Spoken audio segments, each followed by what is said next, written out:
আপনাদের সবাইকে আমার চ্যানেলে স্বাগত জানাই। আজকে জেনে নেব বাংলা মাস অনুযায়ী 1431 সাল বা ইংলিশ বছর অনুযায়ী 2025 সালের নীল পূজা বা নীল ষষ্ঠী পূজা কবে পালিত হবে।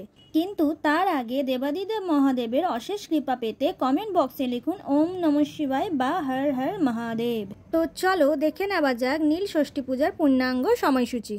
নীল ষষ্ঠী পূজার বিশেষ রীতি হলো সন্তানের জন্য মঙ্গল কামনা করে মহাদেবের সামনে নীলের বাতি জ্বালানো। নীল ষষ্ঠী পুজো কবে পালিত হবে, নীলের বাতি জ্বালানো শুভ সময় কখন এবং নীল ষষ্ঠী পূজার উপকরণ, পুজোর বিধি এবং ব্রত পালন কি করে করবেন তা জেনে নেব এই ভিডিওতে। তো চলো দেরি না করে ভিডিওটি শুরু করা যাক। তবে তার আগে কেউ যদি আমার চ্যানেলে নতুন হয়ে থাকো তাহলে আমার চ্যানেলটিকে সাবস্ক্রাইব করে পাশে থাকা বেল আইকনটাতে ক্লিক করে পাশে থাকার অনুরোধ রইল। নীল ষষ্ঠীতে কেন দেবাদিদেব মহাদেবের পুজো করা হয়, কেন এই দিন নীল ষষ্ঠী পূজা নামে পরিচিত। নাম নীল ষষ্ঠী পূজা হলেও এই দিন দেবাদিদেব মহাদেবের পুজো করে থাকেন মায়েরা। কেন এই পূজাকে নীলের পূজা বলা হয় তা জেনে নেওয়া যাক এই ভিডিওতে। সন্তানের মঙ্গল কামনা করে মায়েরা এই দিন দেবাদিদেব মহাদেবের পূজা করেন আর প্রার্থনা করেন আমার সন্তান যেন হয় চিরসুখময়। চৈত্র সংক্রান্তির আগের দিন প্রচণ্ড গরমের মধ্যে সারাদিন নির্জলা উপবাস থেকে দেবাদিদেবের মহাদেবের পুজো করে মায়েরা সন্তানের জন্য মঙ্গল কামনা করেন। পঞ্জিকা অনুসারে ষষ্ঠী তিথি না থাকলেও নীল ষষ্ঠী পূজা করা হয় ওই দিন। দেবাদিদেব মহাদেব হলেন নিজেই নীলকণ্ঠ।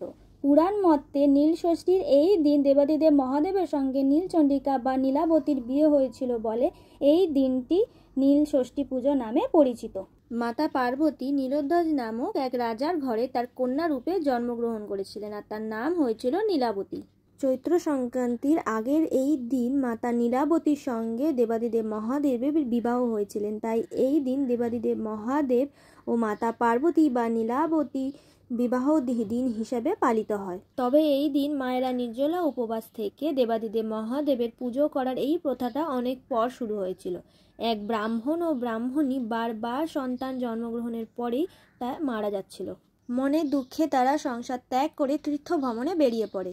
বারাণসীতে আসার পর সেখানে এক বৃদ্ধা এসে ওই ব্রাহ্মণীকে চৈত্র সংক্রান্তির আগের দিন নির্জলা উপবাস থেকে নীলের পুজো করার উপদেশ দেন। সন্তান লাভ করতে সারা দিন নির্জলা উপবাস থেকে সন্ধ্যার সময় দেবাদিদেব মহাদেবের মাথায় জল ঢেলে বাতি জ্বালিয়ে জল খাবার উপদেশ দেন সেই বৃদ্ধা। এইভাবেই শুরু হয়েছিল নীল ষষ্ঠীতে মায়েদের সন্তানের মঙ্গল কামনায় ব্রত রাখা।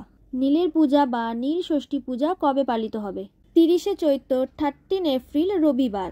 নীলের বাতি জ্বালানো শুভ সময় হলো মহেন্দ্রযোগ দুপুর 12টা বেজে 51 মিনিট থেকে দুপুর 1টা বেজে 44 মিনিটের মধ্যে, আবার সন্ধ্যে 6টা বেজে 49 মিনিট থেকে রাত্রি 7টা বেজে 33 মিনিটের মধ্যে, আবার 11টা 55 মিনিট থেকে মধ্যরাত্রি 2:49 মিনিটের মধ্যে। অমৃত যোগ হলো সকাল 5টা বেজে 53 মিনিট থেকে সকাল 9টা বেজে 22 মিনিটের মধ্যে, আবার রাত্রি 7টা বেজে 33 মিনিট থেকে রাত্রি 9টার মধ্যে।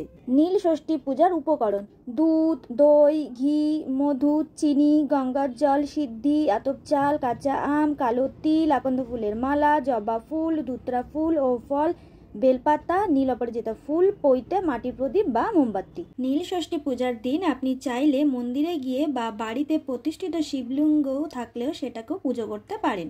মহাদেবের পুজো করার সময় মহাদেবের মাথায় পঞ্চামৃত অর্পণ করতে হবে, যেমন দুধ, দই, ঘি, মধু, চিনি বা শর্করা। নীল ষষ্ঠী পূজার দিন মাতা পার্বতীকে অবশ্যই পূজা করতে হবে। শিবলিঙ্গের যে অংশ হাতের মতন বেরিয়ে আছে সেই অংশের পূজা করতে হবে। চাল, ফুল, কাঁচা আম নিবেদন করে সন্তানের মঙ্গল কামনা করে একটি মাটির প্রদীপ বা মোমবাতি মহাদেবের সামনে জ্বালাতে হবে। Thank you for watching in my video. Do like, share and subscribe. যদি আপনাদের কিছু বলার থাকে তাহলে কমেন্ট বক্সে কমেন্ট করে অবশ্যই জানিও।